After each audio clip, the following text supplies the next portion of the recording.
My name's Jane Normann, and I'm here linked up with Maureen on a website because I'm looking to do a CIPD qualification. I've come from South Africa with South African labour law expertise, but not much UK labour law expertise. Right. So I got hold of Maureen. I'm not quite sure how I got hold of her. I think I had my CV out there. I think she phoned me and we chatted a little bit, and then she said she's quite clever like that, isn't she? She's really great. She finds that sort of stuff, yeah. And then we linked that she's from Zambia and she knew Cape Town, and so we did that kind of link. And then she said to me, log on to the website and come and have a look, and that you've got this event on the 5th. So I said, so we've reeled you in. We did. Yes, and I'm going to do the advanced level 7 whatever. In employment law? Yes. Ah, very good, yes. Well, we have a specific thing going on with that one, don't we? Yeah, because I really think, and I mean, that I've spoken to a few employers, I've been for a couple of interviews and just chats in general with people, and although I have a lot of experience, you need to know the intricacies of UK labour. So specifically, is it very different from South African law? From what I've gleaned and what I've read and researched, and I've been doing quite a bit of research on codes of good practice, and that I think it's from the ACAS website I've downloaded all the codes of practice. The baseline is the same, and the rationales are all the same, but it's just the detail that is different. So your maternity leave policies are incredibly different to South African leave policies.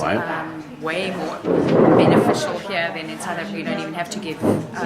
So it's those kind of things. But the fundamental is the same. So employee fairness, disciplinary processes, that's fundamental. But outside of the law angle, is the whole human resources management process similar, different from? I found it oddly quite different. In South Africa, they really, and it's only from my experience. So as an HR executive in South Africa, you were very much part of the subsidiary board, the strategic development of key values for the company, the key drivers of the company. So you're at the board table right from the beginning, and HR is an integral part of that. It's not a grudge purchase. And I've found a couple of companies here that I've interacted with, so I don't know if it applies to many companies, but they seem to find HR grudge purchase and it's back office and do your job, and you're not a value add to the company, whereas that's completely an antithesis of my principles and what I believe. HR is, your people are your most expensive. Has that always been the case in South Africa, or is that something that you've effectively overtaken us in terms of embracing a new paradigm? I think we've probably overtaken, and I wouldn't say that's for all companies. So that's why I said it's what I've been used to in the companies that I have worked in. Is that they really, we work as a team. So it's not just finance and the commercial guys that work together. They bring everybody in, and HR's always been part of it. So I think it is because maybe with the new democracy in South Africa, it has been pushed. People have been pushed. So employment law is very state of the art, quite onerous, and so that kind of thing has been pushed for the last 20 odd years. So HR's had to step up to the plate and make sure that everybody's included. And we're behind in some ways. I feel so, and I say it's only on the few people that I've met and the few people that I've spoken to. So I'm not surprised really, because we've never had a revolution in this country. Exactly. And also, you've got a lot more history and a lot more tradition and a lot more. You don't want to say old-fashionedness, but it's from your tradition. It may have moved slower, and whereas it's been forced on you, and you've had to take into account, employment equity, and we have stuff called BBBE, which is broad-based Black economic empowerment. So it's affirmative action, and it's law, and you have to include it in your plans, in how you employ people, and who you employ, and what category you employ.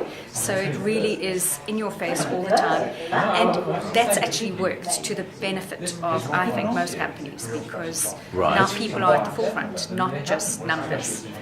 We've got a lot to learn from you, haven't we? I hope so. Very good, very good. Oh, that's fascinating stuff.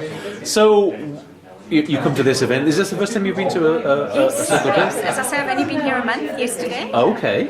So I've done quite a bit in a month. Right.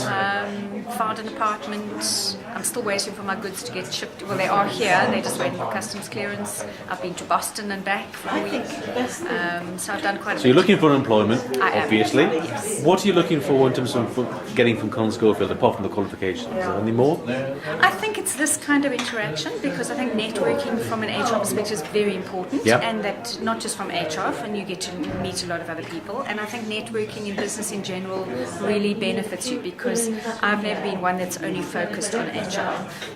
My actual title there was HR, Safety, Health and Environment and Site Services. So I hired people and fixed the electric fence. Oh, great. So, right across the spectrum. So I've always believed in cross-functionality. Yes. So that's why I like meeting new people because you get different aspects of business, whether it's HR or law or commerce or finance or whatever it is. think it's great. And as an HR person, you need that holistic view because when you're interviewing for somebody or you've got an issue with a staff member, you need to understand exactly where they're coming from, which is one of the reasons I did my master's, so that I could understand business from a holistic perspective. So I didn't just know HR, I knew operations and manufacturing and that kind of stuff. Well, we have these collaborative events as well, where we talk about topical issues and stuff like that. I could see you as actually speaking at that, not just listening, because we have a lot to learn from you. I hope so. I think that's really good. That's really good. I was also part-time lecturer for MBA students after Oh, I well, there finished you my go MBA, then. Yeah, so you have a gift. And I'm quite passionate about passing on knowledge. And there are times when I think, do you really know what you're talking about? And you go, yeah, maybe. Even if you don't necessarily know what you're talking about in this country, I think just having a different perspective Yes. is going to be fantastic, and it's going to really make us think, because that's the best bit. Is just thinking outside the box, and there you are. You've got a whole new box. So Well, that's why, I went to see a friend of mine, he's got quite a few businesses in London here, and he's asked me to come and do a climate survey in his organisation, just from a complete outsider's perspective. Yeah. Come and have a look from an HR and more holistic view. See if you can see what's wrong with my business or where we can improve. And I never look at things that are wrong. It's a challenge and Yeah. you need continuous improvement and you need to put process in place. Exactly what he was saying, you're coming from a completely outsider's point of view. Yeah. There's no holds barred, just tell me what's wrong, write a report and we'll take it from there. Yeah, fantastic. Oh, that's a great start for a month Great. in the country, isn't it? It Yeah. is. Well, enjoy your evening, and thank you very much.